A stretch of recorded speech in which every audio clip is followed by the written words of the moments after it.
이것이 복음을 받아들이고 구원을 향해서 나아가는 것이에요. 많은 그리스도인들이 여기서 무너집니다. 자신을 기대하던 하나님, 궁극의 하나님의 축복이 몸과 마음에 구체적으로 두렵지 않고 외롭지 않는 몸과 마음에 두는 사람들은 몸과 마음에 오는 두려움과 외로움과 고통이요, 그냥 거기에 넘어지게 돼요. 거기에 의미부여를 하기 때문에 그렇습니다. 예수님은 나를 외롭게 하지 않는 분이야. 예수님은 나를 두렵게 하지 않는 분이야.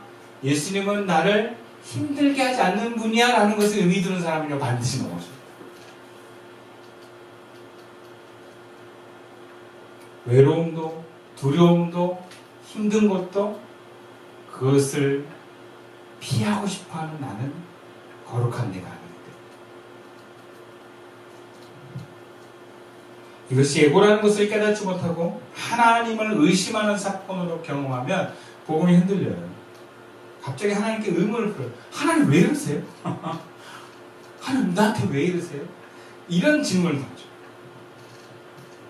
하나님이라면 그럴 수 없다라는 거예요. 내가 하나님을 신뢰하는데 이 신뢰 밑바탕의 메시지는 뭐예요? 하나님은 나를 사랑하시니까 나를 외롭게 할 수 없지. 나를 사랑하시는 분이 왜 나를 두렵게 해? 아니야. 그러니까 자기가 외롭고 두려운 상황에 따랐을 때 이건 하나님이 하신 게 아니야. 근데 아무리 생각해도 하나님이 하신 것 같아. 따지는 거야. 하나님 왜 그러세요? 왜 그랬어요가 정말 궁금해서 그러는 게 아니라 하나님 그러면 안 되죠. 이 마음을 갖고 있는 거예요. 하나님 나를 힘들게 하면 안 되죠. 하나님 나 사랑하신다면서요. 외롭게 하면 안 되죠. 그리고 자신과 남을 원망하고 그 고통에서 빨리 피하려고 도망가려고 합니다. 그리고 때로는 마음의 진통대를 놔서 고통을 못 느끼게 하려고 해요. 그런 사람들은요 굉장히 차갑습니다.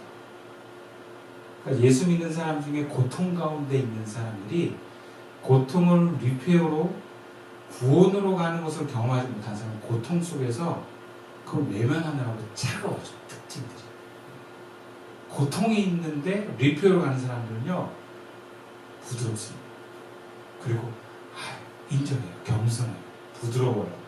유연하고 열려있어요. 근데 사망으로 가는 사람들은 차갑습니다. 냉정합니다. 그리고 가면을 씁니다. 아닌 척합니다. 힘으로 버텨내요. 다시 말해요. 이런 사람들은 언제 휙 바뀌어요.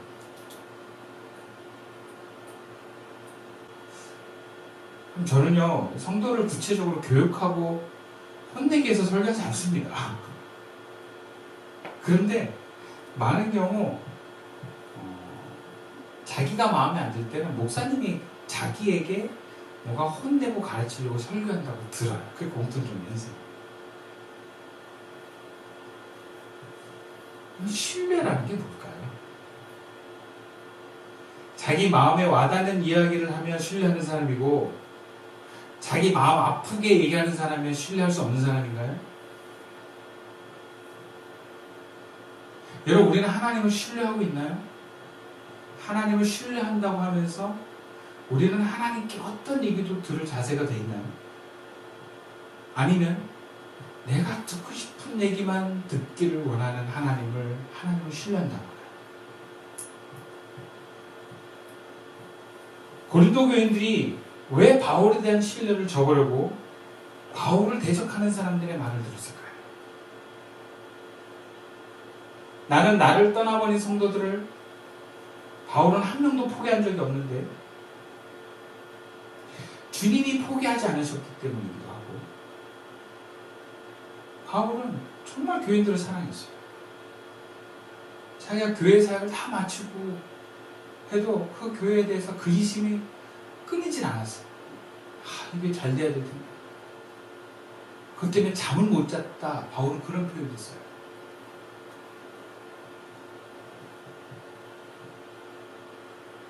그런데 바울이 쓴소리 한다고 바울을 미워하고 바울이 틀렸다고 얘기한다면 그럼 그 사람 바울을 신뢰하는 사람일까요?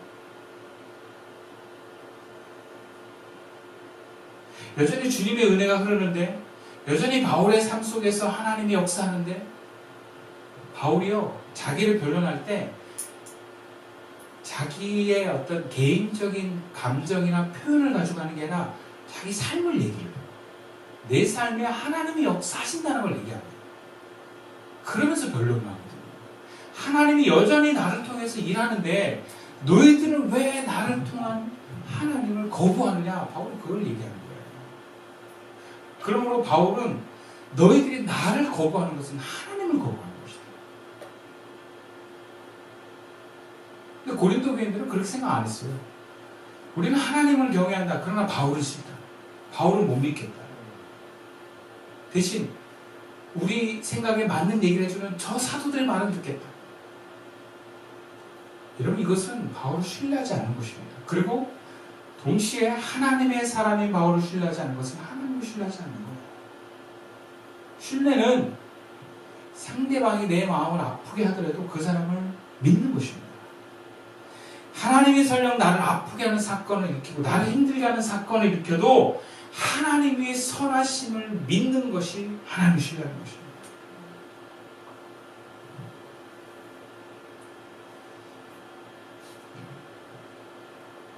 고린도 교인들은 바울이 자신들 향해서 날카로운 지적과 심지어 호통을 치는 내용의 편지를 보냈습니다. 그걸 받았어. 그래서 마음이 굉장히 아팠대요. 슬펐대요. 근데 이게 참 중요해요. 이게 화가 나느냐 아니면 슬프냐가 되게 중요해요. 화가 나면 거부하는 거예요. 슬퍼했다는 건 받아들이는 거예요.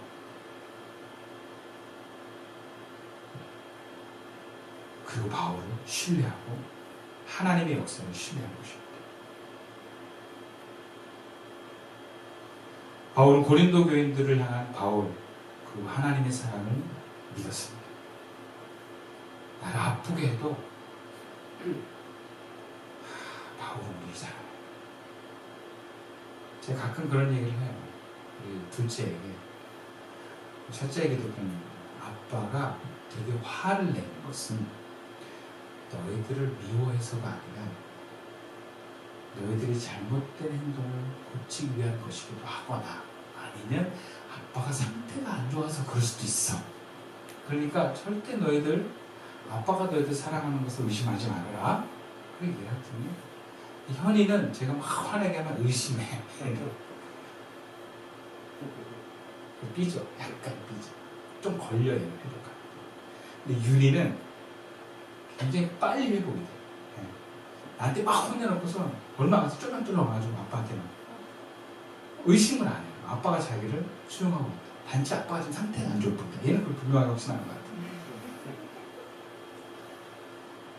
여러분, 하나님이 우리를 향한 고통은요, 하나님 우리를 사랑하시는 그 마음이 변하지 않는 가운데 주신 거예요. 그렇다면 오늘 본문의 말씀처럼 그 근심은, 리페어는, 그 고통은 구원을 이루게 하는, 회개케 하기 위한 하나님의 축복의 메시지인 줄 믿습니다.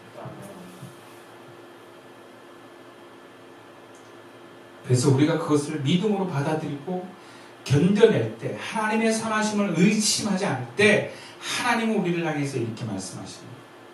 내가 너를 완전하게 신뢰한다. 그럼 창세기 22장에서 하나님께서 아브라함을 부르셔서 그 시험하십니다. 정말 이해할 수 없는 일이에요. 100세 주신 이삭을 이제 커가지고 정말 멋진 아들 모리아산에 가서 번제로 바치라는 거예요. 이것은요, 아브라함에게 있어서 가장 리페어한 사건이에요. 자신이 죽는 것보다 더 고통스럽고 더 힘들고 어렵고 슬픈 사건입니다. 이해할 수 없는 하나님의 명령이에요. 그러나 아브라함은 하나님을 신뢰합니다. 여러분, 그 신뢰함의 응답은 순종이에요. 그래서 이삭을 모리아산으로 데려가고 단에다 먹고 칼을 들어서 진심으로 그를 찌르려고 합니다. 그때 하나님의 천사가 그의 행동을 멈추게 하면서 이렇게 말씀하십니다.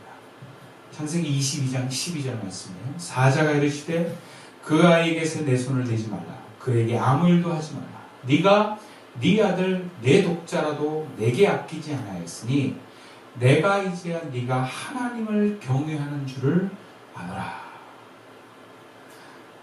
내가 이제야 네가 하나님을 경외하는 줄을 아노라. 이 얘기는 다시 말하면 이제 내가 너를 완전하게 신뢰하게 되었다. 이 얘기예요. 여러분, 우리가 하나님을 경외한다는 것은 바로 이런 것입니다. 하나님에 대한 완전한 신뢰. 그 어떤 뭔가 마음의 고통이 있었거나도 하나님의 선하심을 의심하지 않고 순종하는 것. 그것이 경외입니다. 그리고 이런 경외가 우리에게 이루어질 때 하나님의 완전한 신뢰가 우리에게 주어집니다. 완전한 신뢰는요, 그리고 일방적인 게 아니라 쌍방이에요.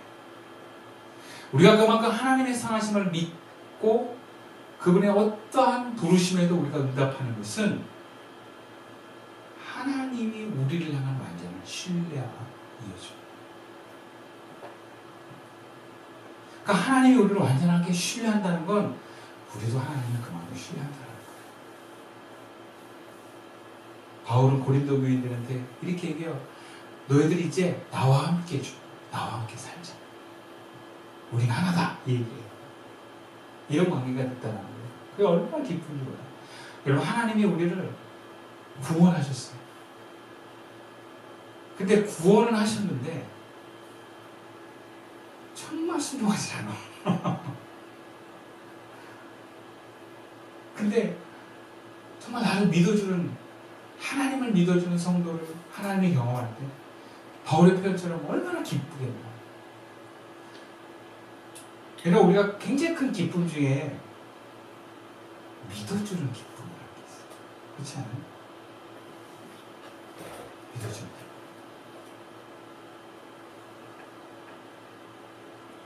부부 사이에도 믿어줄 때 굉장히 기뻐요. 신뢰가 가요. 근데 의심하면요, 관계가 되게 서먹해져요. 못 믿어가지고 막 잔소리하고 뭔가 통제하려고 할 때 더 멀어져요. 자녀도 그렇습니다. 자녀를 믿어주고 기다려주면 관계가 진심으로 좋아져요. 근데 자녀가 내 말 안 듣는 것 같고 뭔가 잘못될 것 같고 그래가지고 내가 좀 더 안전하게 하려고 통제하고 잔소리하고 화내는 순간 서로 멀어져요. 그럼 하나님은 우리가 신뢰를 원하세요. 그럴 때 기쁨으로 우리가 하나님의 말씀에 순종하게 되기 때문에 하나님이 무서워서 순종하는 게 아니라 하나님을 신뢰하기 때문에 순종하는 거예요. 내가 생각하기엔 아닌 것 같아도 하나님을 신뢰하기 때문에 순종하게 되는 것입니다. 그런 모습을 하나님은 우리를 기뻐하세요. 저와 여러분이 또 이 교회가 그런 하나님의 신뢰를 받길 축원합니다. 제가 어렸을 때부터 친한 친구가 있어요. 초등학교 때부터. 이 친구는 항상 어려울 때마다 제가 함께 있게 되는 기회가 있었어요. 결혼할 때도 제가 축가를 부르고 또 제가 어려울 때도 친구가 저를 도와주고. 근데 아버지가 아프셨어요. 작년 내내 아프셨는데 이번 주에 부고장이 탁 나서 돌아가셨다. 목요일날 받았는데 목요일날 갈 수는 없었어요. 금요일에 갔어요. 이 친구의 장례식장이 부산이에요. 그래가지고 아침 일찍 KTX를 타고 부산으로 갔어요. 그리고 돌아오는 차표를 그날 5시 50분 최대한 늦게 거의 11시쯤 서울에 떨어지는 티켓을 뽑았어요. 왜냐면 토요일날 우리 만나서 가야 되고 주일 준비해야 되고 또 뭐 대책도 없이 어떻게 그 먼 거리에서 제가 그래서 이렇게 만나서 위로하고 얘기를 하는데 언제가 그러냐 5시 몇 분 차야 갑자기 내일 가 그래. 내일 가. 근데 그 누나도 이제 목사님인데 그 누님도 저보고 지성아 내일 가 그러는 거야. 이 사람들이 그냥 인사치레를 하는 것 같지가 않아. 근데 제가 그때 갑자기 뭐가 떠올랐냐면 하루 전날 큐티 할 때 내용이 요한일서였는데 하나님을 사랑하고 이웃을 사랑하는데 구체적으로 그 책에 이웃을 사랑하는 것은 이웃의 도움의 요청을 받아들여주는 것입니다. 이게 딱 생각이 나는 거예요. 그래서 야 이거 하나님이 이거 내일 가라고 하시는 거구나. 세 개가 딱 걸리더라고요. 지금 저희 아내 되는 하루님이 새벽마다 특별 새벽 기도를 가는데 제가 운전해 주는데 그거 걸리고 또 하나는 만나기도 걸리고 또 하나는 과연 토요일날 티켓이 있겠나? 보통 토요일날 만석이거든요. 근데 첫 번째 아내한테 딱 보냈더니 하루님이 괜찮겠어? 그랬더니 자기 근처에 사는 전도사님한테 물어보겠대. 그랬더니 자기 픽업해준대. 그게 되죠. 두 번째 만나기도 제가 우리 장로님한테 혹시 맡아주시겠습니까? 안 되겠는데요. 할 줄 아는 뭐 그럴 줄 알았진 않았지만 바로 예 알겠습니다. 너무 날 빠른데 티켓을 딱 보니까 있어 또 예매를 하고 취소를 하고 있었죠. 근데 제가 왜 그 다음날까지 있어야 되는지는 몰랐지만 그냥 하나님의 부르심이라고 생각했어요. 근데 제가 그 집에 큰 위로가 됐어요. 정말 힘든 입관 때 저는 그 입관 예배뿐만 아니라 입관하는 현장에 들어가는 은사가 있어요. 보통 돌아가신 분을 영하는 걸 제가 항상 봐요. 요번에도 그 타이밍에 딱 들어가지고 가는데 갑자기 저보고 특송을 해달래요. 그래가지고 진짜 기도를 하기 싫었거든요. 노래를 시키되 찬송을 부르는데 그 찬송이 그분들 다 위로하는. 그리고 그 다음날 그 목사님하고도 계속 교제하고. 그 다음날이 딱 되는데도 그 집에서 자고 장례를 얼마나 추웠는지 몰라요. 화장 들어가는데 코로나라 가지고 또 막. 근데 제가 중간중간에 허드렛 일을 다 이렇게 감당을 했어요. 그래서 그 가족을 참 위로하게 하시더라고요. 그래서 제가 그냥 이래서 하나님이 파루가였어라구나. 그래서 저도 되게 많은 은혜를 받았어요. 모르지만 하나님의 뜻에 순종할 수밖에 없었던 그 신뢰. 그럼 그것은 우리가 뭔가 알고 계산하고 할 수 있는 게 아니고요. 그냥 신뢰함으로 응답하는 거예요.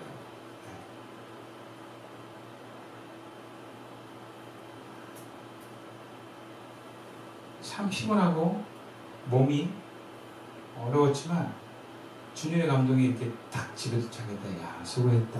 이런 감동입니다.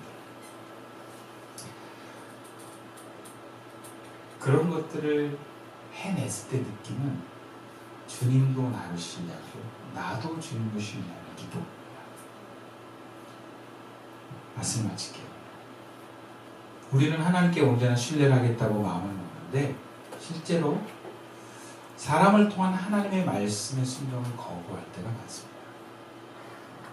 완전한 신뢰를 받는다는 것은 하나님이 어떤 통로로 여기시는 사람에게 순종하는 것으로 나타나요. 물론 그 사람을 신뢰하는 게 아니라 그 사람을 통한 하나님의 말씀을 순종하는 것입니다. 그래서 분별이 필요해요. 근데 중요한 것은 여러분 그거를 분별할 수 있는 사람은 거룩한 사람이라는 거예요. 내 에고가 걷어지지 않고는 하나님의 소리가 들려지지 않습니다. 그래서 하나님 우리에게 우리가 더 선명하게 듣기를 원하는 마음에서 리페어 마음의 근심과 몸의 고통을 허락하십니다. 내 삶에 때로 하나님의 뜻대로는 근심을 그 믿음 안에서 감당할 수 있기를 주님의 이름으로 축원드립니다.